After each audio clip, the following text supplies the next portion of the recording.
तो hello friends, कैसे आप सभी लोग। मैं आपका स्वागत करता हूँ आपका अपने चैनल का साइंस फैक्ट्स पे।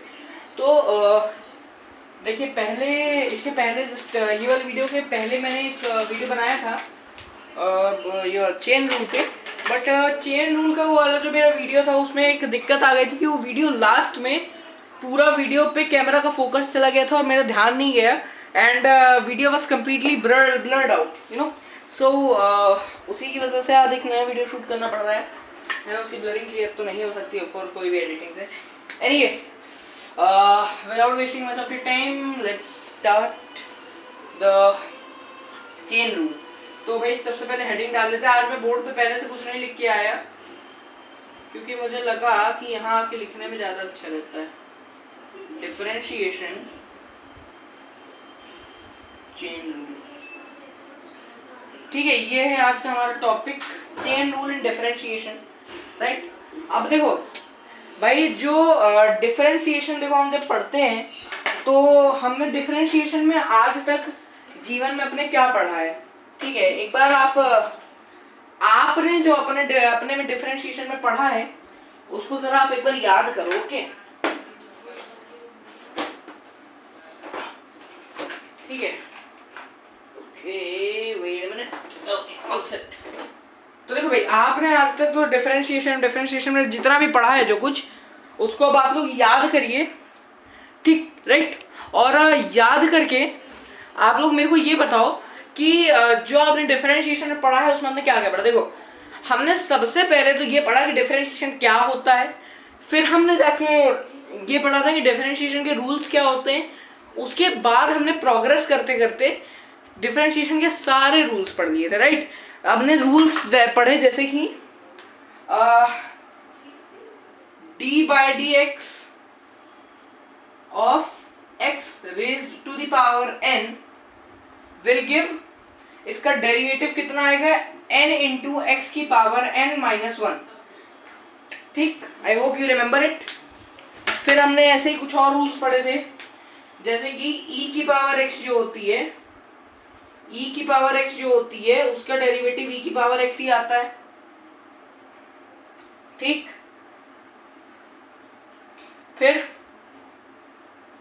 एक का जो कांस्टेंट नंबर होता है हमारे पास उसका डेरिवेटिव कितना आता है, what's the derivative of a constant number, है ना। मतलब कुछ गलत तो नहीं बोला मैंने, right. So in that case अब हम ये तो ऐसा तो रिवाइज कर चुके हैं, है ना। अभी तक हम इतना तो रिवाइज कर चुके हैं कि बेसिकली हमने आज तक जो डिफरेंशिएशन में पढ़ा वो क्या था, है ना। तो okay, just a minute. Okay, so I am extremely sorry, एक चीज गलत लिख दी, ये 1 नहीं 0 होता है। मैं वही इतनी देर से व्हाइट बोर्ड को देखने लगी, कुछ शायद गलती करी मैंने, फिर देखा समझ में, अच्छा हाँ ये गलती थी, ठीक है। ये अभी तक हमने ऐसा पढ़ा, ठीक। वैसे इज अ कांस्टेंट, ठीक। इसको इक्वेशन में ऐसे लिखेंगे, d upon d x of constant equal to 0 where c is a constant number, ठीक। अब देखिए, यहाँ पे इतना अभी तक हमने डिफरेंशिएशन के अंदर पढ़ रखा है, राइट। अब देखो भाई, डिफरेंशिएशन एक ऐसी चीज है कि उसने हमें ऐसे कुछ लॉस तो दिए ही हैं अपने तरफ से, राइट। उसने हमें ऐसे कुछ लॉस तो दिए ही हुए हैं, जैसे कि ये x की पावर n का डेरिवेटिव, e की पावर x का डेरिवेटिव, कांस्टेंट का डेरिवेटिव, और भी बहुत सारे दिए गए हैं। साइन x का जो डेरिवेटिव होता है ना, साइन x का जो डेरिवेटिव होता है ना, cos x का जो डेरिवेटिव होता है, cos x का जो डेरिवेटिव होता है ना जी। तो cos x का हमने डेरिवेटिव पढ़ रखा है, ठीक है।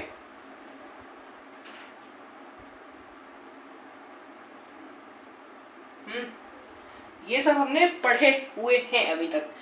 बट अगर मैं आपको बोलूं कि मैं आपको वहां x की जगह कुछ और दे दूं तो आप बोलोगे कि भाई कॉस थीटा, इसको डी, अगर तुम इसको डी थीटा कर दोगे तो यहाँ भी थीटा आ जाएगा, कोई समस्या नहीं है। लेकिन मेरे को मुझे थीटा ही नहीं देना है, मुझे तुमको थीटा देना ही नहीं, बोल दिया मैं। तुम मुझे क्या दोगे फिर, है ना? आपका सवाल यही आएगा कि क्या दोगे फिर थीटा नहीं देना तो, है ना? तो भाई देखो देखो देखो, अगर थीटा नहीं दूंगा तो मैं क्या दे दूंगा? मैं तुमको इधर दे दूं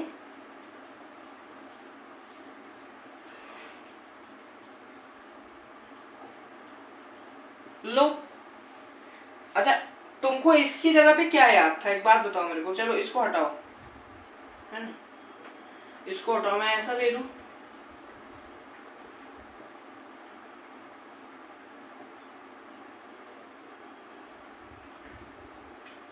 इसका अगर मैं आपको डेरिवेटिव करने को दे दूं, क्या बोलोगे? बोलोगे भाई नहीं करेंगे। क्यों नहीं करेंगे? क्योंकि हमको बनता नहीं। क्यों नहीं बनता? क्योंकि हमें ये तो पता है, हमें x की पावर n का तो डेरिवेटिव पता है, लेकिन 5x square minus 3x plus 2 का पता है क्या? क्या आपको 5x square minus 3x plus 2 का डेरिवेटिव मालूम है क्या? नहीं मालूम। क्यों नहीं मालूम? अरे रूल में ही नहीं बताया हमें यार, नहीं बताया। चलो मैं बताता हूँ उसको कैसे किया जाता है, देखो, है ना, इसको देखा जाए कि कैसे किया जाए। इसको एक नॉर्मल एग्जांपल से समझिए, एग्जांपल एक नॉर्मल एक्सप्लेनेशन के साथ समझते हैं इसको। अब एक बात बताइए मुझे, मैं आपको एक फंक्शन देता हूं क्वेश्चन में, राइट?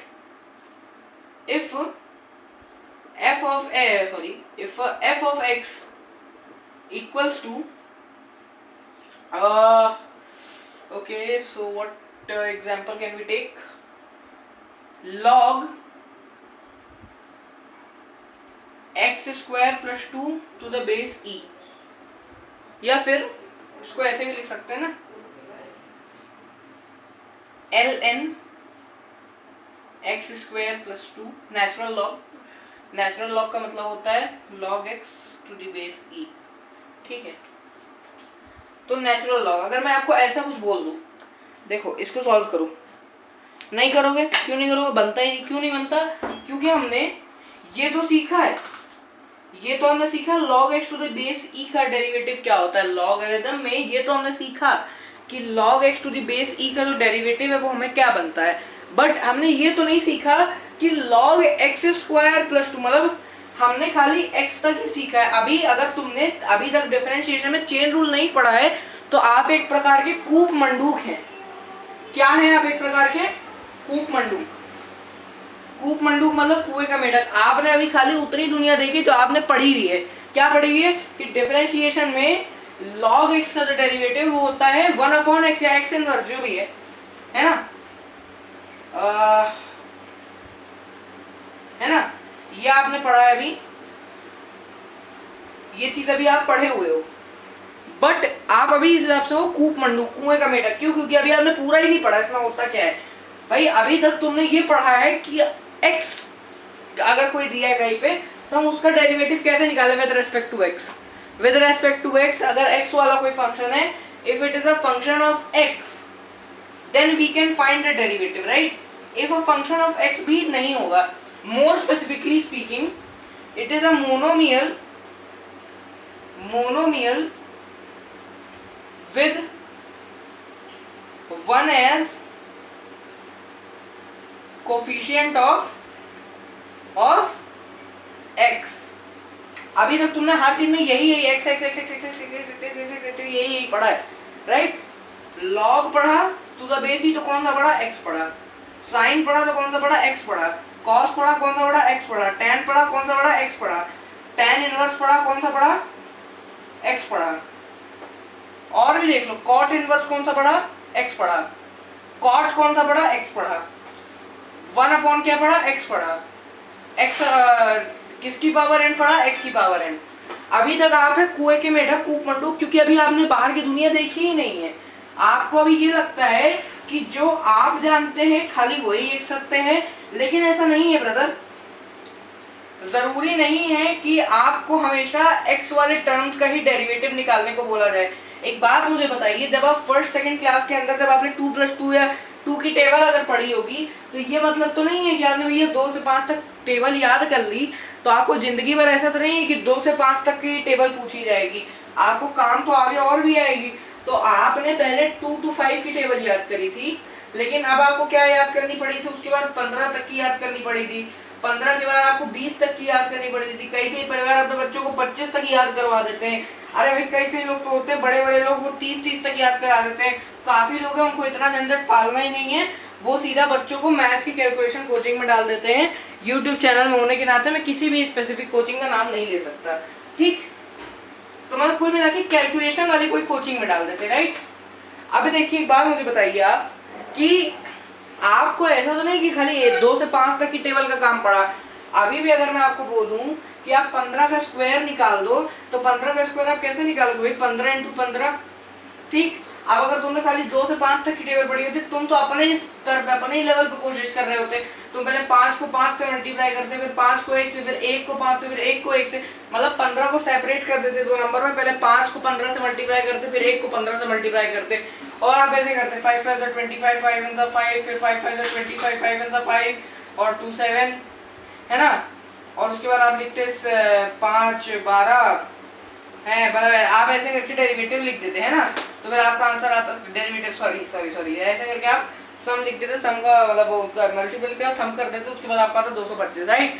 ऐसे आप अपने स्तर पे कोशिश करते हैं। लेकिन वहीं पे अगर आपको 15 का टेबल रटा है, अगर आपको 15 का टेबल रटा है, मैं अगर बोलूं 15 × 15 करके दिखा मेरे को, तो तुम बोलोगे 15 5 75, 7 15 1 15 + 2 20, 15 + 7 22, ठीक। 225 तुम्हारा आंसर ऐसे ही आ जाता। वैसे ही अगर मैं आपको ये बोल दूं कि भैया अगर मैं आपको ये क्वेश्चन दे दूं, अगर मैं ये क्वेश्चन दे दूं, if f of x equal to log 5x square plus 2 to the base e, find f dash x। तो अब आप क्या करोगे, क्योंकि आप अपने स्तर पे कोशिश करोगे, तो पहले क्या करोगे, तुम इसका डेरिवेटिव निकालोगे, फिर तुम इसका डेरिवेटिव निकालोगे, फिर प्लस का सिंबल लगाओगे, फिर बीच में 2 का डेरिवेटिव निकालोगे, जो कि आएगा 0, इसका भी आएगा 0, इसका भी आएगा 0, तुम्हारा तो आंसर ऐसे ही 0 आ गया। तो भाई ये चीज प्योरली गलत है। अगर चेन रूल में है तो इसका पहला स्टेप एक्चुअली यही होता है, इसका पहला स्टेप कहीं कहीं पे लगभग यही होता है, लेकिन पूरा का पूरा वो नहीं होता जो आप समझ रहे हैं, पूरा का पूरा वो नहीं होता जो आप समझ रहे हैं। देखिए इसका डेरिवेटिव कैसे निकाला जाता है। अब आते हैं हम अपने चेन रूल पे। अब देखो इस क्वेश्चन को पढ़ते ही तुम्हारे मन में क्या सवाल आया कि मैंने log x पढ़ा था, अगर ये x होता तो मैं निकाल देता डेरिवेटिव, अगर ये x होता तो मैं डेरिवेटिव निकाल देता, अगर ये x होता तो मैं डेरिवेटिव निकाल देता। लेकिन चूंकि ये x नहीं है तो मुझे डेरिवेटिव नहीं निकालते बनता। क्यों? क्योंकि मैंने पढ़ा ही नहीं भाई, सिंपल सी बात है। अब तुम तो मेरे पास याद हो गए, तुमने ही नहीं बताया, मैं नहीं जानता, मैं तो वही कर रहा था जो आप बता रहे थे। चलो अब हम ही बताएंगे आपको कि भाई हमने तो x तक पढ़ा था, अब हमको इसके आगे नहीं बनता, इसके आगे एक तू ही भरोसा, एक तू ही सहारा, तू ही बताओ, है ना। तो अब इधर पे देखो तुम्हारे मन से इच्छा क्या निकली, अगर ये x होता तो डेरिवेटिव निकाल देते। तो जो अगर x होता उसको आप सच में x मान लो, ठीक है। अभी लगेगा कि कुछ गलत बोल रहा हूँ, देखिए एक्चुअली मैं गलत नहीं बोल रहा हूँ, ये प्रोसीजर ही है।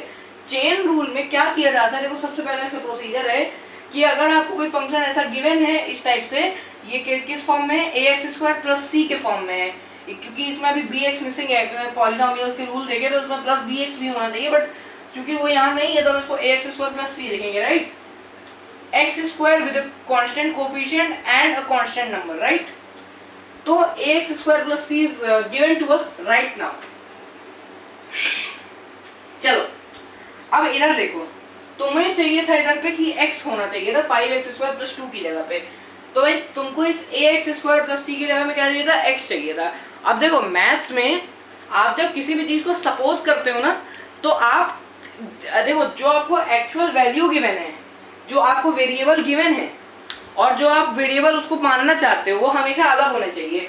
जैसे कि अगर मैं आपको बोलूं, आपको एक फंक्शन है ना, एक आपको फंक्शन दिया है, गिवन है function of in variable x, या फिर एक पॉलिनोमियल में दे दूं, polynomial in a variable of x मैं अगर आपको दे दूं कुछ भी, चलो 2x² plus 3x plus 4, right? If I give you this type of polynomial and I tell you that you have to store it in a variable, right?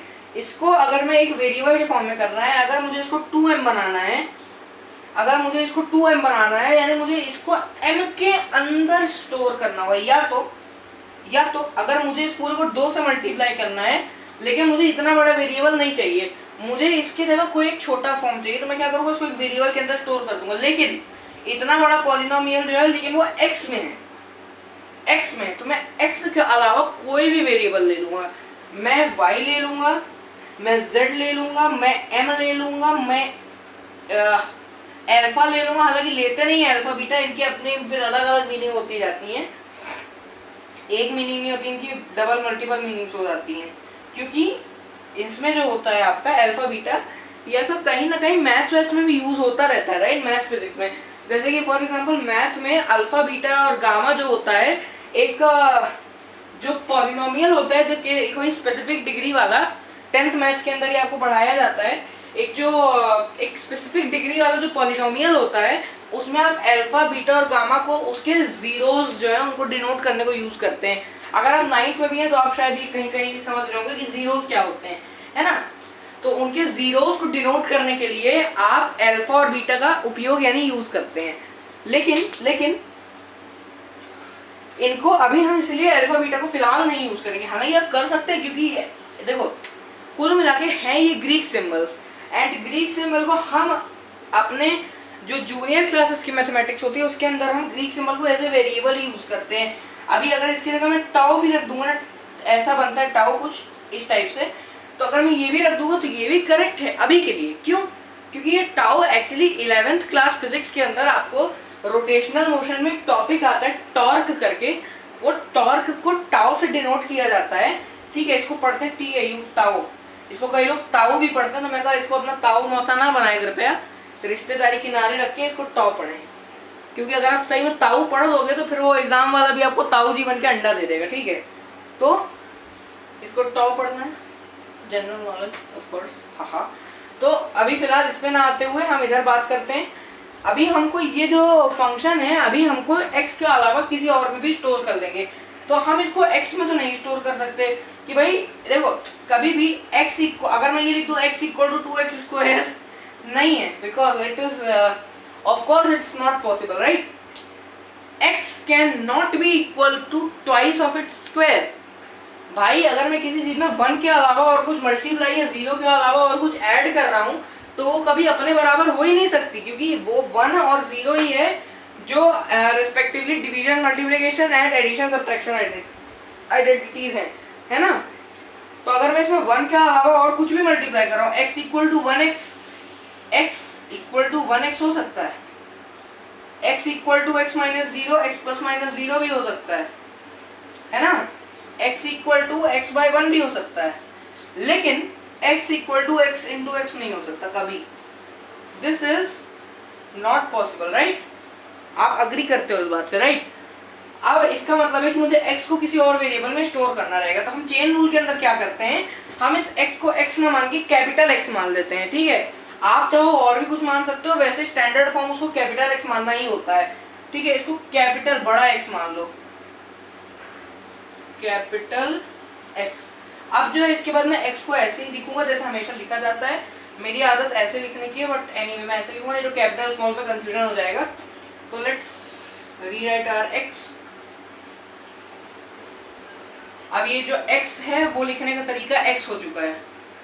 चलो marker ने बहुत ही अच्छे से धोखा दिया है मुझे, अभी अभी चलना ही बंद हो चुका है। चलो उसको, जहाँ रेड काम नहीं आता वहाँ पे अपनी हरियाली काम आएगी, ये है ना। तो देखो इसने आपका, इसको मैं स्टोर करूंगा in a variable but other than x, तो इसको कैपिटल X में स्टोर कर लूंगा। अब इसका प्रोसीजर क्या होता है, देखो पहले मैं इस पूरे को इसको बस इतने को कैपिटल X मान लूंगा, तो मैं लिख देता हूँ यहाँ पे let capital X equal to 5x² plus 2, right. तो अब मेरा नया फंक्शन क्या बन गया, log capital X, right. log capital X to the base e मेरा नया फंक्शन बन गया, इसकी जगह मैंने इसको x को रख दिया। अब देखो इसका डेरिवेटिव कैसे आता है ना वो। Okay okay okay okay okay okay 1 minute. तो देखिए भाई इसको, sorry for the background noise, actually that was a call, okay please ignore. तो ये कैपिटल एक्स में इसको मान लेता हूँ इसको पूरे को, और इसका डेरिवेटिव अब कितना आ जाएगा, इसका डेरिवेटिव कैसे आएगा देखो। पहले तो इसको मेरे को log x का डेरिवेटिव अब मुझे पता है क्योंकि यहाँ पे x है ना, तो log x का डेरिवेटिव होता है 1/x। इसको मैं लिख दूंगा 1/X। अब मैं कैपिटल X की जो वैल्यू है जो ये है एक्चुअली, इसको मैं यहाँ पे सब्स्टिट्यूट कर दूंगा, तो 1/5x² + 2, राइट। अब देखो अब आता है मेन काम।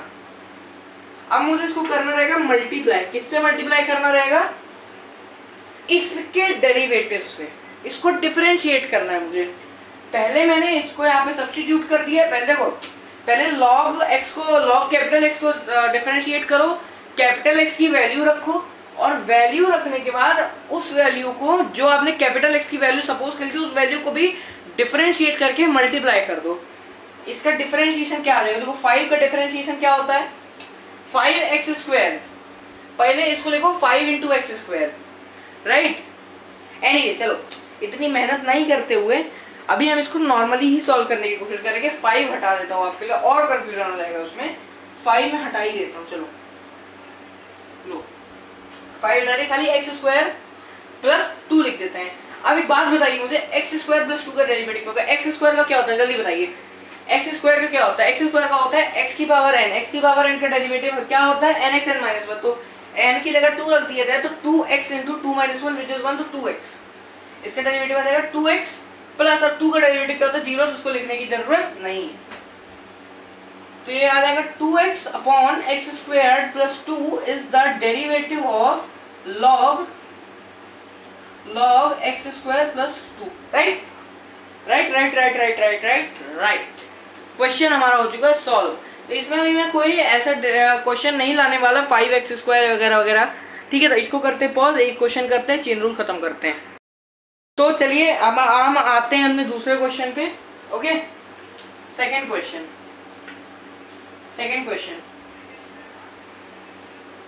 देखिए सेकंड क्वेश्चन क्या है हमारा, if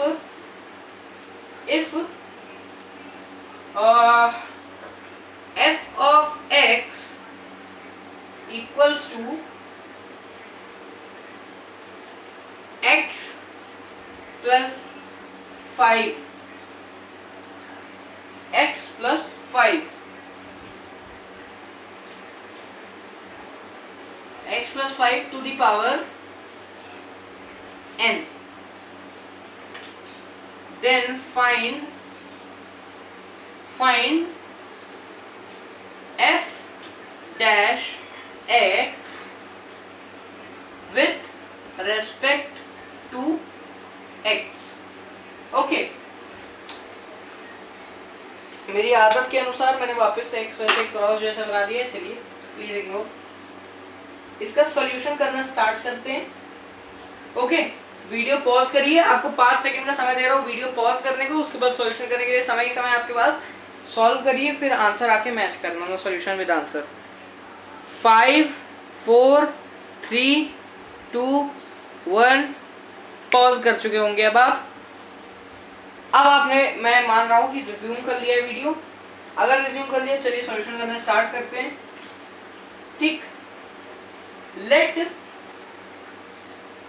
capital X equal to x plus 5 raised to the power of n, right. Power of नहीं बोलते, पावर ही बोलते हैं, raised to the power n, okay. This implies f of x equals to capital X to the power n. This implies f dash x equal to n into capital X to the power n minus 1, since dx d upon dx of x to the power of n gives us n times x to the power of n minus 1, right? ये हमें पता है। चलिए इसके आगे करते हैं। तो दिस इम्प्लाइज f, चलो f1 डैश x लिख लेता हूँ, इसको f डैश x, ये हमारा एक्चुअल f डैश x है, equal to, now substitute this value, इसकी वैल्यू सब्स्टिट्यूट कर दो, substitute the value of this function, sorry, n into x plus 5, x plus 5 to the power n minus 1 multiplied by the differentiation of x to the power x plus 5 with respect to x. This implies f dash x equal to n into x plus 5 to the power n minus 1 into, अब x का derivative differentiation करिए, क्या आएगा, x की power n nx n minus 1, x का derivative क्या आता है, क्या आता है, जल्दी बोलो क्या आता है, जल्दी, इसका जवाब फटाफट चाहिए अपने को, फटाफट। n x की पावर 1 है, n की वैल्यू 1 रख दो, 1 इंटू x की पावर 1 माइनस 1 0, x की पावर 0 1, 1 इंटू 1 1 प्लस 0, तो 0 लिखने की आवश्यकता नहीं है, इंटू 1, तो इसका final answer this implies f dash x equals to n into x plus 5 to the power n minus 1, because anything multiplied by 1 gives the result as the same thing only, means 1 is the multiplicative identity। तो देखिए ये आपका है chain rule. वापस से summarise किया जाए, पहले आपको जो गिवन फंक्शन है x की जगह उसकी वैल्यू को कैपिटल X नाम का वेरिएबल मानना है, उसको उसमें स्टोर कर देना है, ठीक है, डब्बे में पैक कर देना है, स्टोर कर देना है। फिर आपको उसको x कैपिटल X मान के डिफरेंशिएट करना है रूल्स के हिसाब से, जैसे कि हमने यहाँ पे किया था, इसको x की पावर n मान के, है ना, तो कैपिटल X की पावर n मान के हमने डिफरेंशिएट कर दिया था। तो डिफरेंशिएट करने में जो भी आपका रूल्स के हिसाब से रिजल्ट आता है उसको लिख दीजिए, ठीक है। जो कैपिटल X के फॉर्म में आया था उस कैपिटल X की वैल्यू को अब बारी आ गई है वापस सब्स्टिट्यूट करने की, उस वैल्यू का डिब्बा वापस से खोलिए, सामान बाहर निकालिए, यानी कि x की पावर x प्लस 5 जो यहाँ पे इस केस में था, जो भी आपका वेरिएबल या फंक्शन दिया है या पॉलिनोमियल जो भी आपका दिया हो, मोनो बाइनो जो भी दिया हो, वो आपको यहाँ पे रख देना है, यहाँ पे कैपिटल X की जगह सब्स्टिट्यूट कर देना है। उसके बाद मल्टीप्लिकेशन का साइन लगाना है, किससे मल्टीप्लाई करना है, कैपिटल X की जगह जो आपने जो जिस फंक्शन को स्टोर किया था उस फंक्शन के डेरिवेटिव को, डेरिवेटिव निकालना पड़ेगा आपको, डिफरेंशिएट इसका करना पड़ेगा। इसको डिफरेंशिएट कैसे करना है वो तो आपको मालूम ही है, d upon dx of u plus v give u dash plus v dash, कोई बड़ी बात नहीं है ना, u प्लस v का d अपॉन dx आता है du upon dx plus dv upon dx। I hope it's clear to you, I hope it's clear, है ना। तो देखिए ये है हमारा पूरा एक क्वेश्चन, आपको प्रैक्टिस शीट्स के अंदर इससे रिलेटेड हो सकता है 3-4 सवाल या उससे ज़्यादा भी मिलूंगा, ठीक है। तो कोशिश तो पूरी करेंगे जितने दे पाए सवाल। तो देखिए ये था आपका क्वेश्चन, पूरा हो गया है विद सॉल्यूशन। इसको ऐसा डब्बे में पैक कर देंगे, 1 हटाइए और इसमें लिख दीजिए आंसर, ये आपका आंसर आ गया है।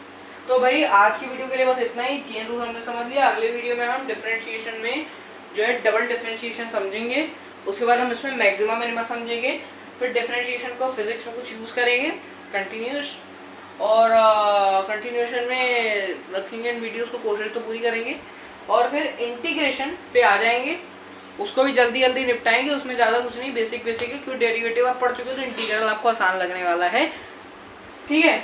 अगर ये समझ में नहीं आया चेन रूल तो आप मुझे कमेंट कर सकते हैं, मैं खाली चेन रूल पे एक ब्रीफ वीडियो बना दूंगा 15-20 मिनट का। ये इसमें हमने और भी थोड़ा बातें करी, पूरा ब्रीफ इंट्रोडक्शन के वेरिएबल के बारे में। मैं खाली आपको सिर्फ चेन रूल यूज करना सिखा दूंगा एक वीडियो बना के, आप बिल्कुल कमेंट कर सकते हैं उस पर, ठीक है। इस वीडियो के नीचे कमेंट कर दीजिएगा अगर आपको नहीं समझ में आया तो, नहीं तो कम्युनिटी पोस्ट पे मैं हालांकि एक पोल डालूंगा इससे रिलेटेड, अगर समझ में आएगा तो भाई बहुत बढ़िया है ना। चलिए इसी के साथ आज की वीडियो के लिए बस इतना ही, मिलता हूँ आपसे अगले वीडियो में। इसके नोट्स बनाते रहें, प्रैक्टिस जारी रखें, पढ़ाई जारी रखें और एजुकेटेड भवा। Bye bye everyone.